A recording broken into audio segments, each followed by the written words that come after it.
Told you we should have had a garage sale. You'll be fine. It's supposed to be possessed, right? Are you possessed? Does Mom seem okay to you?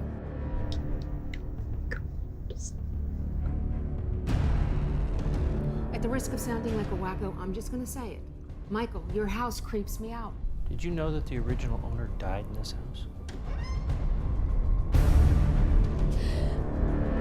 What are you looking for, Kristen? Let me explain a little bit to you about demons. You know who's inside me, preacher boy. Have you heard of Deliverance Ministry? Don't forget to do your homework.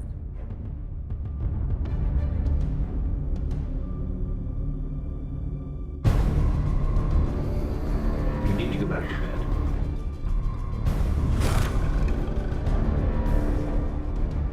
I need my phone.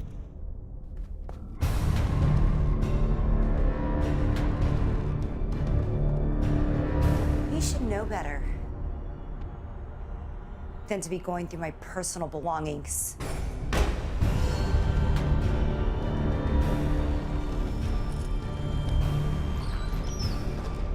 Father Bob.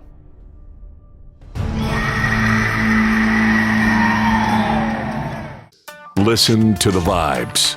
Welcome, everyone, to another episode of Listen to the Vibes. I have here Miss Tara Malante, who's in a nice little film called The Evil Down the Street. So tell us about you. About me, okay. Well, I was born and raised in Orange County, California. Okay. I still live in here, haven't moved, but I enjoy the weather. And so I've been acting for quite some time. I used to act when I was younger, when I was in like elementary school, so like around 8 or 7, and then I stopped because I really struggled with reading and comprehension, and I found out I was dyslexic. So school was like a big challenge for me and a big insecurity in a sense. So that's why I originally stopped because as you get older, you start getting like more scripts and things like that. And I would just get too overwhelmed because I'm like, I don't know how to say these words, and that putting a kid in that situation where she's already terrified of learning and reading, it was impossible. The words just took over me and I just would freeze. So I was like, I can't do this, Mom, unless I'm smart. Like I can't act anymore until I'm smart. Which now when I look back at it, I'm just like, oh, that just breaks my heart. But I told myself, I'm like, once I'm smart, I'm going to go back out and try this all over again. So once I graduated high school, I went to junior college and took like a theater class there. And I was like, of course, I love this. It was my favorite class. And I took all the theater classes, even the ones that didn't count, I didn't care. I took all of them. And I was like, okay, I want to do this. And I was debating if I wanted to go do a 4-year college and like major in theater, or, I'm so close to Los Angeles. So everyone just told me, they're like, just go take classes. I mean, you're right there. Like, just go to LA and just take a whole bunch of classes and learn.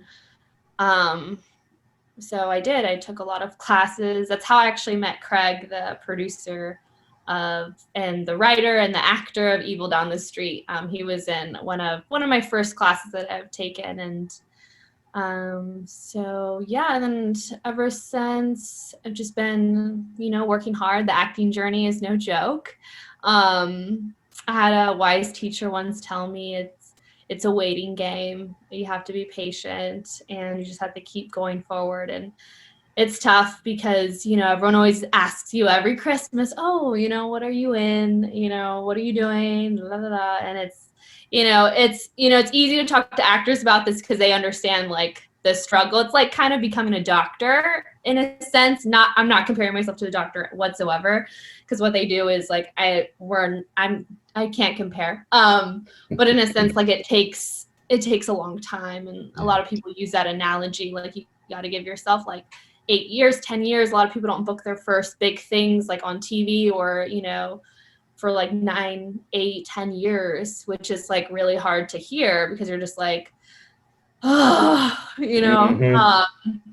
So I think once you kind of know that, you kind of can be like, okay, I'm on the right track. So just about, I'm constantly learning. I'm a big learner. It's funny how now, like I used to hate learning when I was younger because I struggled with it so much. Like I hated it. I'm like, I can't read. I hated popcorn reading. I'd get anxiety. I would do everything I could to just leave the classroom. I couldn't even focus. And it's funny how now it's come like full circle in a sense. Like now I love to learn. Now I love to read. Like my sister makes fun of me because I like make flashcards now of like vocab words that I want to understand better. So I'm a big learner. I love to learn.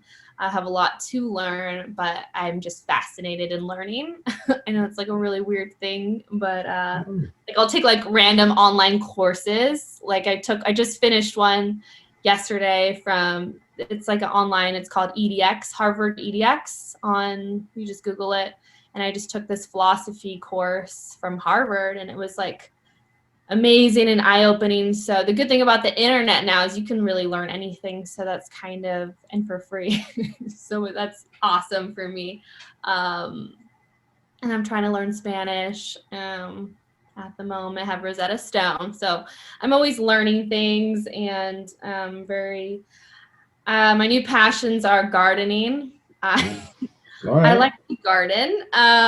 So kind of during this pandemic, I realized I have a green thumb and I like make little seedlings and collect my own seeds and kind of fell in love with it. I've always liked playing outside when I was a kid. So it kind of brought me back to that. And just I think there's something cool about, making your food if you can, if you are able to. Like it's really fun and it's, and that's also that teaches you patience because, you might get, bugs that eat your crops or the wind blows everything over. So it really teaches you patience. There's a lot of lessons in the garden is what I like to tell people. Oh, yeah. Yeah, a lot of patience. You don't always count how many, okras you need. And you're like, I should have planted like 10 okra plants, but I only planted 3. So that's not enough servings. So I don't know. I get really into gardening. I watch a lot of gardening videos for fun. What else do I like to do? I love to eat. I love eating. I love going to restaurants. And so I'm dating a chef, which has really opened my eyes to the culinary industry and really have an appreciation for chefs and restaurants. And, it's really an art at the end of the day. And, Sure. I have such appreciation for, they think about each dish and just like all, I always say like, I always like to explain to my sister of like what his job is like all the time. I'm like, it's like cooking Thanksgiving every day, but for like a whole bunch of people. Like in a sense of like all the prep you're doing and just like preparation, and it's a lot of work. And I just feel like they don't get enough credit in a sense of all that they do. They work so hard back there just to give you this nice, warm, hot meal with flavor and thought and care to it. I love food. I love coffee. I love coffee. I love cold brew. I have my coffee here with me. Yes. I love cold brew. I love going tasting coffee. I love going to coffee shops. What else? I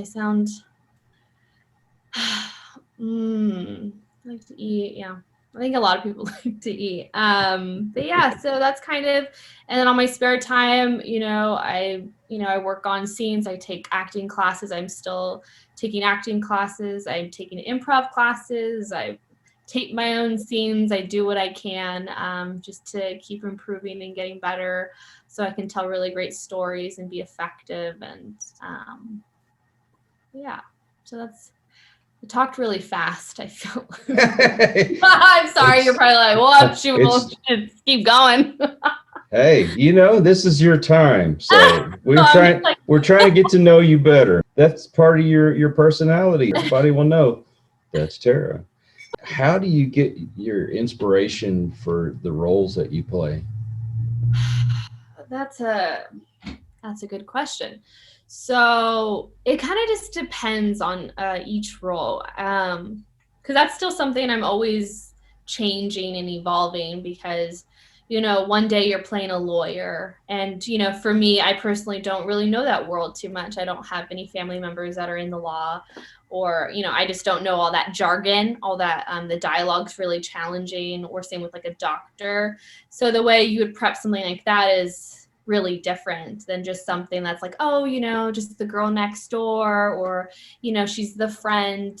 Like for Evil Down the Street, wasn't too challenging of a prep because I was familiar with what it's like to be 19, and also I just asked my sister a lot of questions, what it's like to be an older sister, because if you notice in the film, my character is a little cranky. She's a little cranky, and I'm not like that. So for me, making that be organic to why she's cranky. I mean, I get cranky, but not like she was like a little sassy a little bit most of the time. So I would ask my sister, I would just like ask her questions like, what is it like to be the older sibling? And there's a lot of pressure that younger siblings don't understand compared to the older one, right? They have the responsibility of like taking care of you, being an example, they're the first ones. So the parents mess up like, oh, we didn't do that right with her, or, the younger one gets babied more, gets believed more usually. And there's this different pressure and dynamics. So I really took what I learned from my sister and put that into Kristen, because my sister is a little bit sassy, more sassier than I am, and a little bit more grumpy, because the young one gets what she wants most of the time. At least in my experience, I would, everyone would believe me because I'm chubby, but I'm the cute chubby one, but yeah. So, and for this film, I just really researched my sister and got into that headspace of, when you're that age, you make some regrets, right? Which I could relate to, like in high school, like, my parents were going through a lot when I was in high school. So I didn't really pay attention as much to academics. And plus I still struggled with learning because I'm dyslexic. So that was like, you're just dealing with a lot of personal things. So, a lot of students were focused on college or their future. And I just, that wasn't something that was taught in my family. My family was never like, oh, go to college and, and have like this, become a lawyer or a doctor, or, they didn't really talk about my future. I mean, my dad's advice was when I remember he told me this when I was like 21. He's like, just go to like a really rich hotel and like sit by the pool and just like wait for a guy, like a rich guy. And I'm just like, and the way he was raised, like you understand your parents more as you get older of how they raised you, right? So it's hard, as much as I get a little like upset inside about it, but it's what makes me who I am today. But I wish I was a little bit more focused in that area. But they didn't have that as a kid. So they didn't my dad didn't finish college. My mom didn't go to college. And just the way they were brought up, they weren't really brought up in that environment. So it explains why I wasn't, right? I've heard people talk about dyslexia. Well, what is it like to have something like that? Well, well, in a sense, it's like you'll read things and, well, like when you're younger, it kind of, you struggle with reading. You kind of get words mixed up, or when someone's speaking, it's like harder to process it because you're like taking it in, but sometimes you'll get it backwards. They use that word a lot, like you get it backwards. Like sometimes I'll say yes, but I mean no. It's like any of those tricky words, like those true and false questions, like on tests, would just confuse me so much. I'm like, you just get things backwards. Things come in and you process things in a different way than normal people do. So reading and comprehension is something that dyslexic people struggle with a lot. And so for me, just And then plus, like, once you're already kind of behind in school, you kind of stay behind, if that makes sense. So you're behind, you know, once you're put in the dumb group, you're in that group and you're going to be stuck in that group till high school, right? So you're not going to really advance. And then you feel it. So you also feel, you know, all the kids know they're in the dumb group. We're not dumb. Like, we know we're in the dumb group. We all know we can't read well, you know, so you kind of believe that. And that's, I think, the dangerous thing is you believe that you're dumb. And my advice to anyone that feels like that, it's like, that's not true. You just learn in a different way, or, you know, you just believed that because people told you that. And, you know, and that's a really tough thing. And, you know, I get, you know, I understand so much what it's like. I mean, I would fail tests all the time, and it's not that I didn't study. It's, you know, my mom used to like study with me for like a week in advance, and she's like, I don't know why she's not passing. Like, we go over it. She knows it. She's just not getting it, you know, because then you get a lot of anxiety. You have a lot of fear. And I think that kind of takes over. So I think once you can teach a kid that it's okay to mess up, it's okay to not get it right. I think if people, you know, in the classroom, it was more of you embrace the mistakes, I feel like more people would be more willing to volunteer, even though they knew they weren't the best reader. Because for me, I was just terrified. I was terrified to like mess up and look dumb, because all the kids in my class read so fast. Yeah. You know, they would read extremely fast, and I couldn't even keep up with what they were saying. And then, you know, I was terrified to be called. So I'd be reading, like trying to like make sure all the other words on the other page, if I were to get called, I know how to say them all. So I'm not even paying attention at this point, because my focus is not messing up. So for me, I mean, and it just carried on as I got older. And as I got older, I started learning tools and how I work, what works for Tara. You know, some people are just going to have photographic memories, and I hate those people. You know, they just save so much time. But for me, you know, I just find things like writing the lines out, doing exercises. I mean, I've taken all these like memory tests and like courses to help me with, you know, memorizing and comprehension. And so I have I have a whole list of things to help me memorize if I'm having trouble. And so yeah, I feel like I'm in a good place now with it. If anything, I feel like it's more of a gift now, because I put so much more effort into the script versus someone that can just look at it and be like, okay, I got it. But they don't really got it. They just got it because they can just look down like, oh, I know that line. But they don't really dig deeper into it in a sense, the way They're that not feeling it.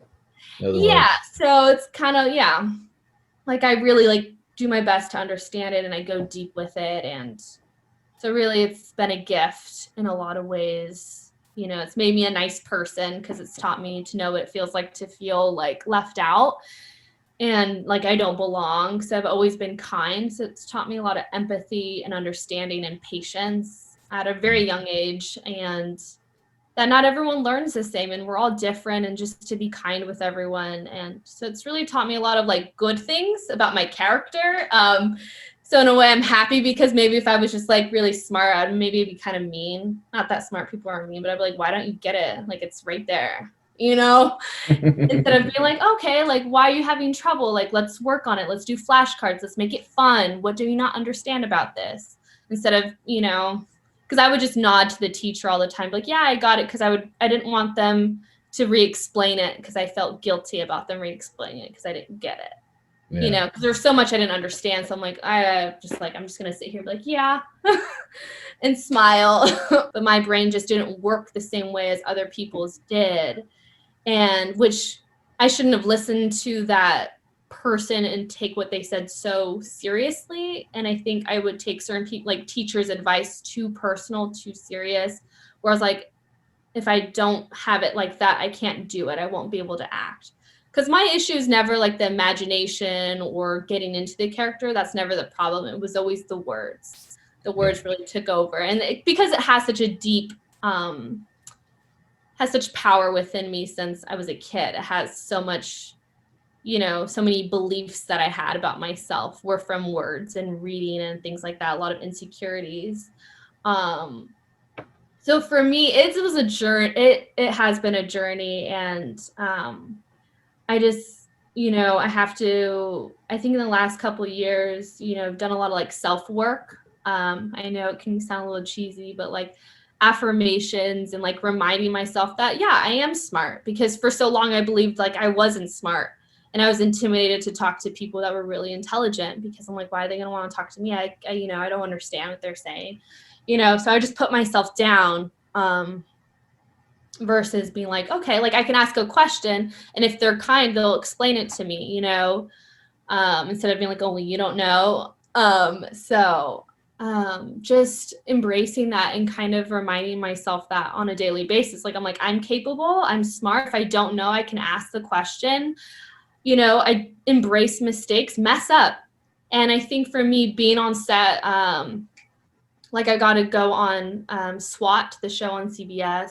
One of my friends, he's one of the leads in the show, and he let me go and like watch, and like they were all messing up like so much, you know what I mean? They just had like a rough day, and it just reminded me that even people that are like in the top shows mess up, and they're all messing up. And I think my fear was messing up because I didn't want to like, keep the set, keep everyone behind, I guess. And so that was a good reminder to myself that even, the big stars, they're not perfect. A lot of them mess up. They all feel scared. They all feel insecure. They all feel like they didn't nail it.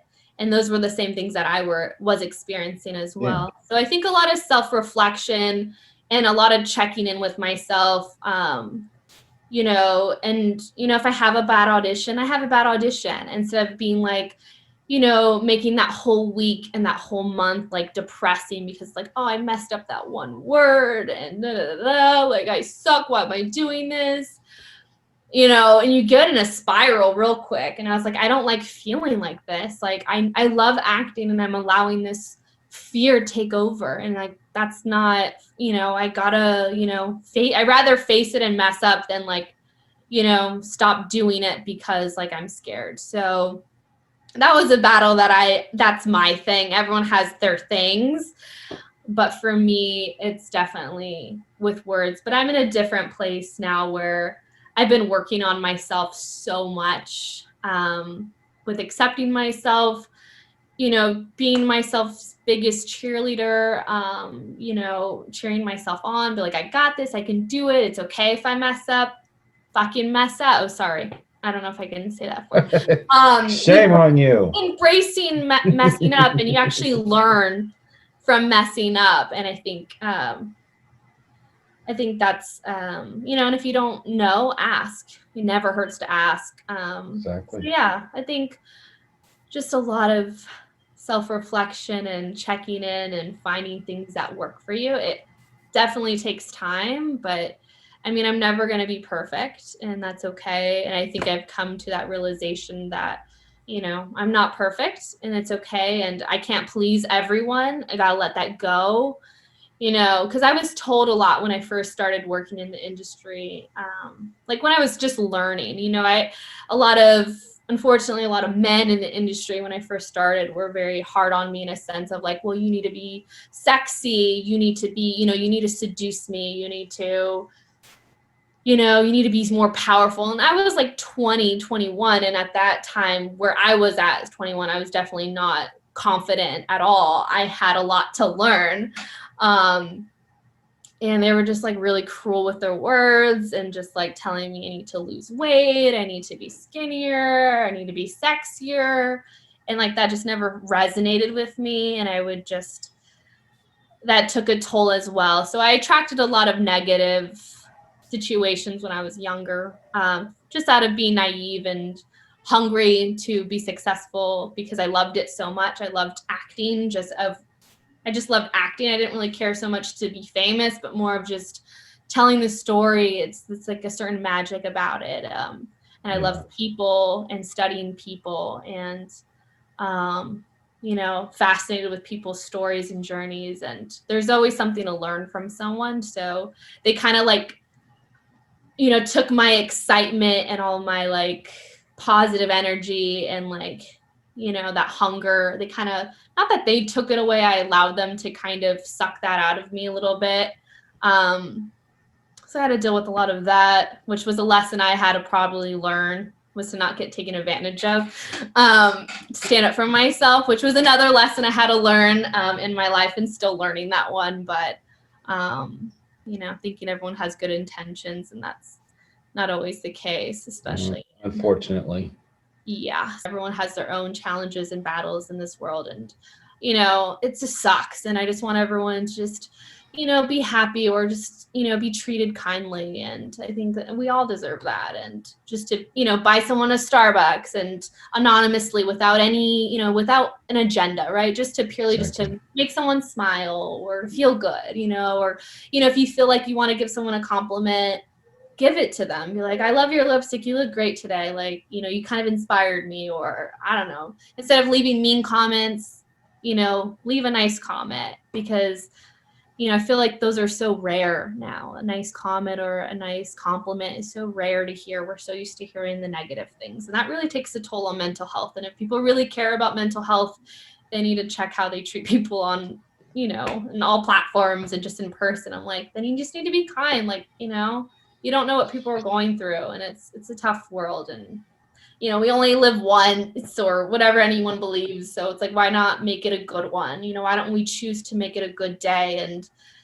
choose to live every day a positive day? And even though that's hard at times, it's very hard, but at least leading with that intention to have a good day, or to make someone smile, like, I think that's a good day well done. I want to thank you. I want to thank everyone that tunes in to us. And without you, we wouldn't be here. We hope you enjoyed this episode of Listen to the Vibes. You can catch us on Buzzsprout or wherever you listen to your favorite podcasts, and on YouTube. Follow us on Facebook at The Vibes Broadcast Network,